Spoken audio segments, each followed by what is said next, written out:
Salut, c'est Smaël et j'espère que vous allez bien. Je vous retrouve dans cette toute nouvelle vidéo dans laquelle on va aborder 9 conseils qui vont vous permettre de maîtriser l'art du dessin. Durant toutes ces années et surtout au début de ma carrière d'apprentissage du dessin et de la peinture, j'ai pu acquérir différentes notions qui m'ont permis d'en arriver là où je voulais. Et bien sûr, je vais vous les enseigner et vous les transmettre dans cette toute nouvelle vidéo. Bien sûr, abonnez-vous pour ne rater aucune des vidéos que je publie chaque semaine et partagez la vidéo pour que vos amis et davantage de personnes puissent apprendre et progresser en dessin. Alors, je continue la peinture de Jérusalem qui est une commande que je dois faire pour une entreprise, tout en vous expliquant, tout en vous donnant ces 9 conseils que j'ai pu découvrir tout au long de ces années et qui vont vous permettre évidemment de bien progresser. Quand je vivais à Lyon il y a un peu plus de 10 ans, au moment plutôt de retourner à Lyon, puisque à Lyon j'ai fait un an d'apprentissage à Émile Coll, je trouvais que je n'avais pas assez progressé. Malgré que j'achetais énormément de livres, mais que je mettais en place tout ce que j'apprenais dans les livres, je trouvais que ma progression n'était pas assez rapide. Donc, il y a des choses que j'ai pu mettre en place qui m'ont permis en seulement 2 ans et demi d'atteindre un niveau qui me permettait de pouvoir exposer et qui m'ont permis d'avoir ma première exposition et de pouvoir apparaître dans une galerie d'art et d'avoir mes premières commandes. Bien sûr, tout ça a été fait grâce à des choses que j'ai mises en place. D'abord, quand je suis retourné à Toulouse, l'une des choses que j'ai faites, c'est que je me suis inscrit dans un atelier d'art dans lequel j'ai eu un excellent prof qui m'a appris énormément de choses, dont la première chose était d'apprendre les bases du dessin. C'est très important d'acquérir une compréhension et des concepts qui sont les fondamentaux du dessin comme les lignes, les formes, la construction, les proportions, la perspective, les ombres et les lumières, comment bien placer vos valeurs, les ressources en ligne. Bien sûr, lire des livres dans lesquels vous allez apprendre ça, mais si ce n'est pas assez rapide, bien sûr, il y a d'autres moyens que je vais vous donner dans cette vidéo. Apprendre les tutoriels sur YouTube. Bien sûr, raison pour laquelle je vous fais toutes ces vidéos et raison pour laquelle vous allez les partager. Bien sûr, énormément de choses à apprendre en ce qui concerne les bases du dessin. Surtout à ne pas négliger. Et les 3 bases fondamentaux du dessin, c'est la perspective. Également, pour les profondeurs, apprendre les bases de la perspective. J'ai fait plein de vidéos dessus, des lives même. Et en cliquant sous le lien de la vidéo, vous avez accès au livret sur les bases du dessin, les 10 conseils pour bien démarrer ou les 10 astuces pour bien démarrer le dessin. Donc, je vous conseille de cliquer sous le lien qui est juste en dessous de la vidéo et vous pourrez télécharger ce livret pour apprendre les bases du dessin. Vous avez aussi une mini formation. Tout ça, vous l'apprenez dans cette formation. Bien sûr, il y a la perspective, le portrait et le corps humain. Ok ? Perspective, portrait, corps humain, les 3 bases fondamentaux du dessin à apprendre. Et le corps humain, c'est ce qui réunit tout ce qu'il y a à apprendre du dessin. Donc, les formes, la perspective, l'anatomie, les proportions. Dans un deuxième temps, ce qu'il a fallu faire, c'est d'avoir une pratique régulière. Moi, quand je vivais à Lyon, je ne pouvais pas pratiquer tous les jours, 8 heures par jour. Pourquoi ? Parce que pendant les vacances, je travaillais de nuit dans un hôtel. J'étais réceptionniste de nuit et donc bien sûr, comme j'étais éveillé la nuit, je devais dormir la journée. Mais le laps de temps dans lequel j'étais en forme, parce qu'en fait, lorsque j'étais réveillé la journée, j'étais un véritable zombie. Je ne pouvais pas me concentrer comme je le voulais. Le laps de temps, et bien sûr, il y a plein de gens qui m'écrivent en me demandant comment faire parce que ces personnes-là travaillent, etc. Moi, le laps de temps où j'étais en forme, pendant 2 à 3 heures, là, je me concentrais sur mon dessin, je me concentrais sur des exercices sur le portrait. Quand je dessinais des portraits, j'apprenais à dessiner le nez, la bouche, les yeux, les oreilles, les différentes formes du portrait, comment construire des portraits. Donc un jour, je faisais le portrait, le lendemain, j'étudiais le corps humain et l'anatomie. Un autre jour, j'étudiais la perspective. Mais ce qui est important là-dedans, c'est d'avoir une pratique régulière chaque jour. Donc chaque jour, pendant 2 à 3 heures, je dessinais pour pouvoir progresser même un tout petit peu. Une légère progression va vous emmener à votre but final. Alors que si vous dessinez une seule fois par semaine, eh bien, n'espérez même pas avoir une large progression. Ça n'arrivera pas. C'est tellement difficile le dessin et la peinture qu'il faut avoir une pratique régulière pour que ça devienne une habitude et pour que ça rentre dans vos têtes, dans vos habitudes et que vous le fassiez de manière automatique tout en apprenant bien sûr avec les bases du dessin. Là, j'en reviens au premier élément. Et lorsque vous avez cette pratique régulière, je vous ai dit que j'apprenais plusieurs choses, il va falloir vous diversifier vos sujets, premièrement pour ne pas vous ennuyer et deuxièmement pour apprendre différentes choses parce que lorsque vous apprenez par exemple la perspective, ne pensez pas que vous ne vous améliorez que en ce qui concerne la perspective. Vous progressez aussi en ce qui concerne le corps humain, en ce qui concerne le portrait, en ce qui concerne la construction et le dessin d'objets comme des voitures, comme de simples vases, comme des verres, etc. Quand vous apprenez un élément, eh bien, vous progressez sur tous les autres éléments. Raison pour laquelle vous allez devoir diversifier vos sujets, apprendre différents sujets, explorer différentes catégories, portraits, paysages, nature morte, etc. Ça vous aidera à développer vos compétences et à varier et découvrir ce qui va vous passionner le plus également. L'une des choses qu'on faisait également à Émile Cole, ou pas forcément à Émile Cole, mais j'étais dans mon groupe de potes, qu'on se voyait hors Émile Cole, on s'inspirait d'énormément d'artistes pour pouvoir apprendre d'eux. Ok, on analysait le travail d'autres artistes qu'on admirait. Je vais certainement vous mettre les noms de certains artistes sous les commentaires. Donc, n'hésitez pas à aller voir sous les commentaires. On observait leur style, leur technique. On les étudiait également. On les copiait même parce que l'une des difficultés pour un débutant, c'est d'acquérir son propre style graphique. Eh bien, si tu veux obtenir ton propre style graphique, n'hésite pas à étudier d'autres artistes, à copier leurs dessins pour changer de style graphique, d'accord? Te rapprocher de ce que tu aimes. Et ça va t'aider à développer ton style et avoir un style unique. Parce que bien sûr, tu n'auras jamais le style, un style à 100% copié d'un autre artiste, ok? Tu vas essayer de copier son style et petit à petit, avec la progression, vous allez, je dis vous, une fois je dis tu, mais bref, c'est pas le plus important.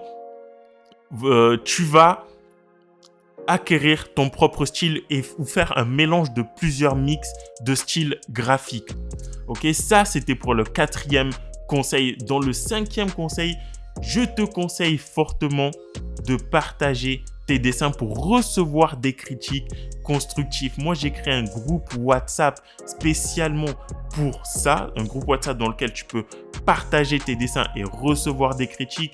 Il y a également mon numéro de téléphone que je vais faire apparaître là dans la vidéo ou dans les commentaires pour que tu puisses m'écrire et m'envoyer tes dessins. On pourra même s'appeler et discuter, voir ensemble comment te faire progresser, quelles sont les choses que tu peux mettre en place pour progresser. Partage ton travail et si c'est pas moi, partage-le à d'autres artistes. C'est pas grave, il y a plein d'artistes sur YouTube ou même sur Instagram à qui tu peux partager tes dessins pour avoir des conseils. Soyez vraiment ouverts aux critiques constructives. Ne soyez pas fermés. Quand vous recevez une critique constructive, c'est vraiment pour vous faire progresser. Il y a des gens je me souviens d'une personne, Émile Cole, qui dès qu'elle recevait une critique constructive, elle se mettait à pleurer comme un bébé uniquement parce que le dessin ne plaisait pas à tout le monde. Ce genre de comportement ne sert à rien. Ok?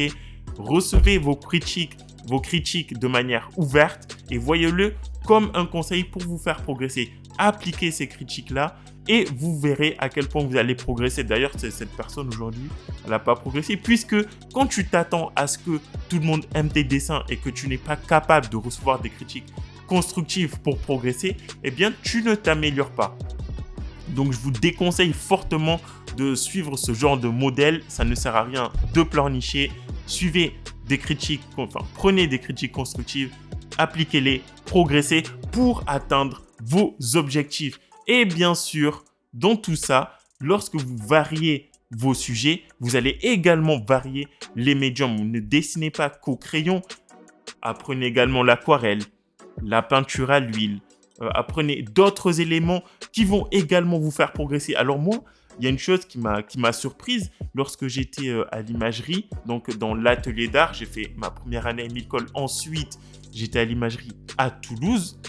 Eh bien, je n'apprenais que le dessin au crayon, la pierre noire, que des outils graphiques. D'accord ?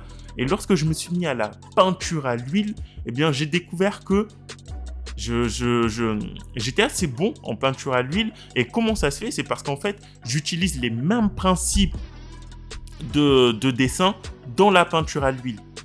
J'utilise le même principe de mise en valeur. La seule chose qui va être différente, c'est la maîtrise de la matière et la couleur. Donc, une fois que tu maîtrises le dessin, tu es bon en peinture, mais ensuite, il faut que tu apprennes deux choses, c'est maîtrise de la matière et la couleur pour pouvoir continuer d'augmenter ton niveau. Et bien sûr, moi, je pars du principe que la peinture, c'est la phase finale d'un dessin. Donc, très sincèrement, apprenez d'autres éléments, d'autres outils, d'autres médiums pour pouvoir progresser, même dessiner au stylo.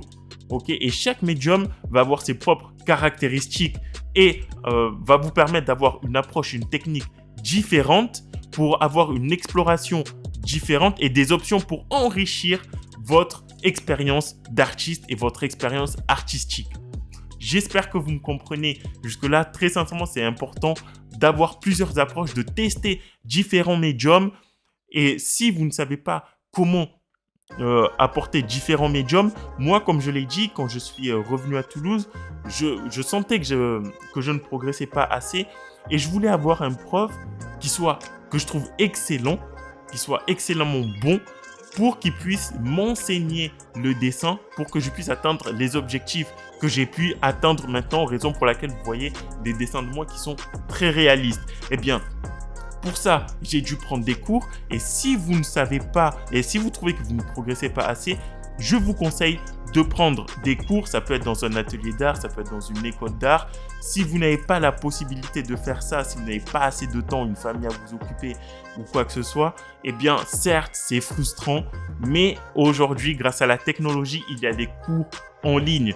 Il y a même les cours Artcademy Atelier. En cliquant sur le lien qui est juste en dessous de la vidéo, vous allez sur mon site internet Artcademy Atelier, l'onglet formation. Vous avez des cours sur tout ce que vous devez apprendre pour progresser et atteindre vos objectifs. Des cours sur la perspective, le portrait, le corps humain, l'anatomie, les différentes techniques comme le fusain, mais aussi une formation dans laquelle je vous apprends les différentes choses à mettre en place pour vous faire connaître et pouvoir vendre vos peintures ou dessins. Et bien sûr, il y a aussi des formations sur la peinture que je ferai apparaître dans quelques temps. Donc, suivez vraiment des cours pour vous faire progresser davantage. Ça va aussi avec le fait de recevoir des critiques parce que c'est très important d'avoir une personne à côté qui est meilleure que vous et qui va pouvoir vous guider vers vos